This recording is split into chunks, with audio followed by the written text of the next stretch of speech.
ভারতের গুজরাটে বন্যায় ভেসে যাচ্ছে দাঁড়িয়ে থাকা গাড়ি থেকে শুরু করে গবাদি পশু।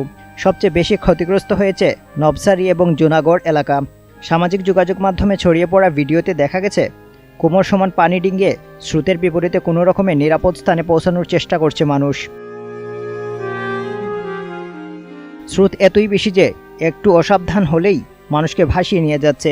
ইতিমধ্যে নবসারী এলাকায় 2 জন স্রোতে ভেসে গেছেন। সম্পর্কে তারা বাবা ছেলে। বাবাকে উদ্ধার করা গেলেও ছেলেকে খুঁজে পাওয়া যায়নি। বৃষ্টির কারণে নবসারীর কাছে মুম্বাই আমদাবাদ জাতীয় সড়কে দীর্ঘ যানজটের সৃষ্টি হয়েছে। দাদরা ও নগর হাভেলিতেও আরও এক পিতা পুত্র ভেসে গেছেন। তারা গাড়িতে ছিলেন। গাড়িটি পানিতে ভেসে গেলে ডুবে তাদের দুজনেরই মৃত্যু হয়। এ পর্যন্ত 3 জনের মরদেহ উদ্ধার করা হয়েছে বলে জানিয়েছে ভারতীয় সংবাদ মাধ্যম।